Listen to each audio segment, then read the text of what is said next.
And huge demonstrations in Egypt, where people are keeping up pressure on the country's military leaders. Many thousands have turned out in Cairo after Friday prayers. They want the caretaker cabinet to move faster to enact reforms. And they're calling for the Prime Minister, Ahmed Shafiq, to quit. Well, let's start with Libya, where tens of thousands of people are taken to the streets after Friday prayers. It's part of a new push by anti-government protesters to oust their leader, Muammar Gaddafi. Meanwhile, international pressure on Libya is mounting. AlJazeera's Lawrence Lee has more.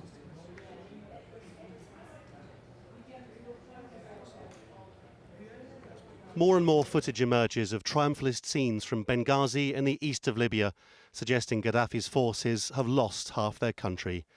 Pictures of crowds dwarf anything Libyan state television can provide of pro-Gaddafi support. Friday prayers in Benghazi have seen thousands and thousands on the streets. All the banners are for the benefit of the capital. We're with you, Tripoli. In the town of Derna as well, Friday prayers were followed by a sea of placards which barely need explaining. It all adds to the sense that Gaddafi and whatever's left of his support base are under more pressure than ever. Still, the fighting goes on in parts of the West. According to Gaddafi, these people are either members of Al-Qaeda or high on hallucinogenic drugs. Some of them are certainly in terrible pain. They're people from the town of AlJazeera who tried to fight Gaddafi's forces when they stormed the town. In his telephone address to AlJazeera on Libyan television, Gaddafi seemed to imply that they deserved it. The demands come from bin Laden. You, Zawiya people, are substituting the popular and Jamahiriya system with bin Laden. Bin Laden cells have been operating here for months. His operatives are provoking and brainwashing your children, inciting them to launch attacks. The enemy perpetrating the killings of our children, operating from mosques or elsewhere. Bin Laden and his operatives are providing your children with hallucination pills. Gaddafi's apparently relaxed attitude to the violence, some of the allegations by Libyan witnesses, the images of death and mutilation too shocking to show, are all the kind of thing that some in the outside world say need to be investigated as potential crimes against humanity. So, pressure from the east of Libya, pressure from outside the country, and pressure too from his own loyalists, who desert him now with regularity. What happened and is happening are massacres and bloodshed never witnessed by the Libyan people. The logic of power and violence is being imposed instead of seeking democratic, free, and mutual dialogue. And because what is happening in Libya today is against the principles of truth and justice, which I believe in, I therefore confirm my resignation from the post of the chief prosecutor in Libya. Other pictures are emerging which seem to undermine Gaddafi's claims of the prospects of civil war if he goes. Here in Tobruk, where protesters apparently overran the army, locals say national unity against Gaddafi is more important than tribal allegiance. It's true we are tribes, but we are united. There are good relations here. We meet and cooperate. We're working together. We will not conspire or fight each other. When push comes to shove, we are united. The people of Tripoli, meanwhile, got this from Libyan state TV, a sermon that wasn't overtly pro-Gaddafi, but which had this apparent warning from the Quran to the people of the uprising. As the Prophet Messenger said, if you dislike your ruler or his behaviors, you should not raise your sword against him, but be patient, for those who disobey the rulers will die as infidels. What this congregation or others like them in the capital make of it all in the hours and days to come may well be critical. Lawrence Lee, Al Jazeera.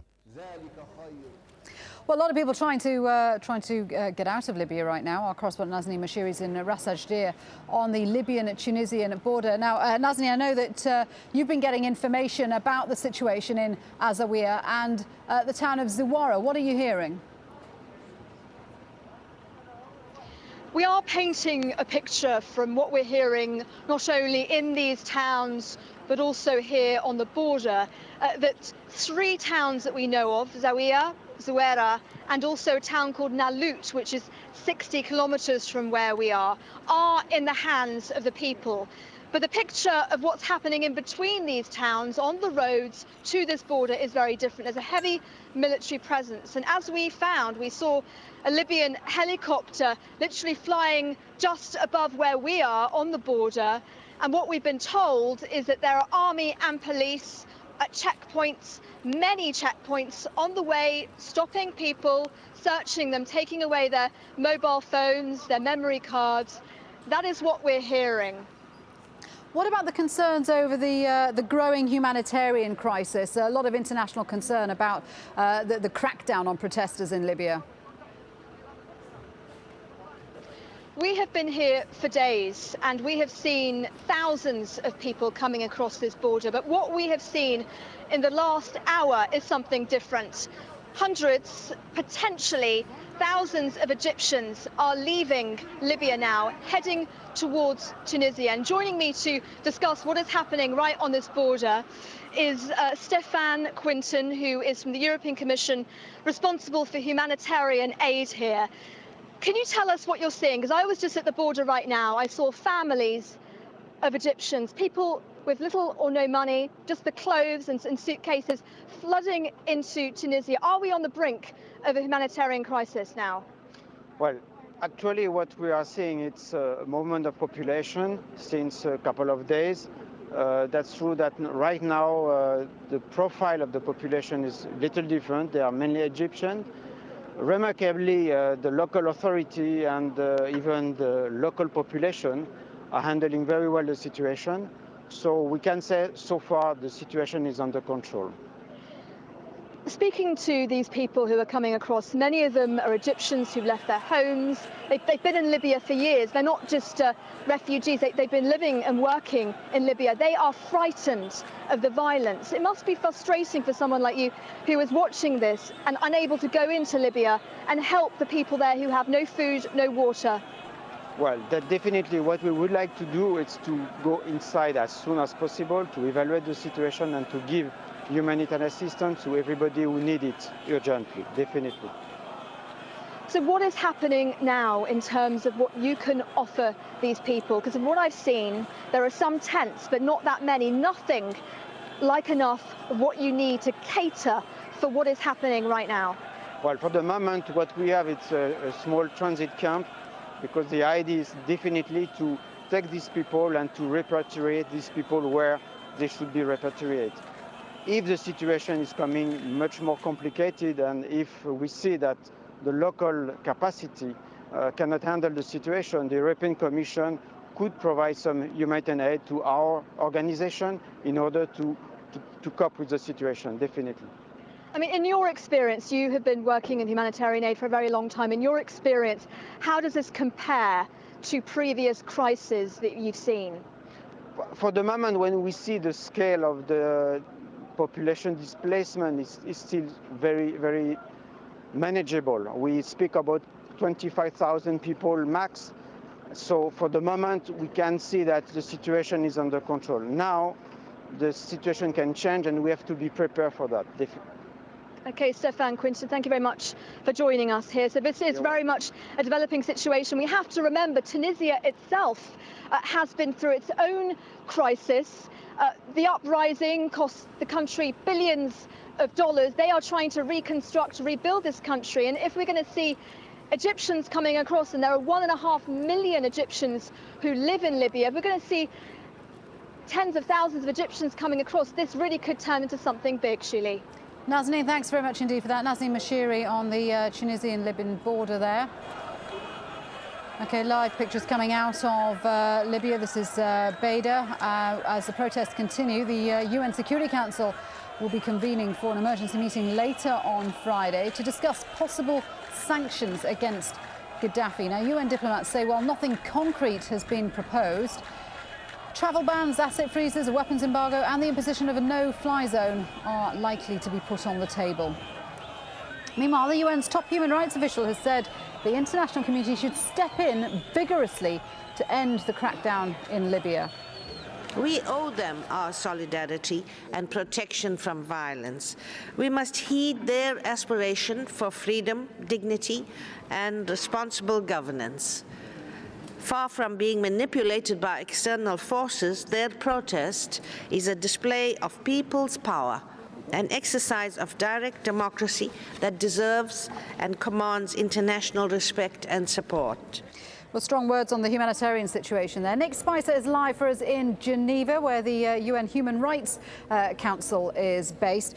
Nick, what can we expect from the Human Rights Council? Well, I think Navi Pillay, to whom we were just listening, gave a good indication of where things might be heading. She used much tougher language, talking about possible crimes against humanity in Libya, and saying that there was a continuing and brazen violation of humanitarian law involving mass killing of civilians, detention and torture. And that while what we're going to be talking about here today in Geneva is the possible suspension of Libya from the Human Rights Council, she said that was just a start. What needed to be done was state actors needed to consider intervening. Here, they're going to set up an international investigative committee if everyone agrees to the idea. And while that won't directly help the Libyan people as we speak, or even in the days and possibly weeks to come, the idea is to set up a procedure whereby the people who are participating in what the president of the Human Rights Council is calling possible crimes against humanity, so that they might face prosecution one day. So it's an attempt, if you will, to dissuade them from continuing to do what they're doing now. And what about this issue of suspending Libya's membership from the Council? I mean, how much is that going to hurt, and how easy is that to do? I really don't think that the people who are still in power in Tripoli, I'm not sure one should say Libya at this point, really care that much about whether or not they continue being a member of the United Nations Human Rights Council. In technical terms, it requires a vote by the United Nations General Assembly. But look, if you look at the big picture, that Libya is heading very quickly towards pariah status internationally. Its diplomats posted overseas are abandoning Muammar Gaddafi. There's momentum from all of the people who might have been part of the inner circle before for Muammar Gaddafi and the people who are defending him to simply give up their struggle. What can happen here politically later today is that the countries that don't like to see the international community intervene in their affairs, countries from Africa and Asia, may try to water down the part of the statement that has to do with setting up an international inquiry into Libya. But we're expecting some kind of language pertaining to that to happen, particularly as it has support from the American side. I spoke with the American ambassador today, and she said that the United States was very keen that evidence be gathered for possible future prosecutions. Okay, Nick, thanks very much indeed for that. Nick Spicer in Geneva there. Let's cross to New York City, and our correspondent Kristen Salumi is at the United Nations. Kristen, talking about what possibly might be on the table, might be being discussed in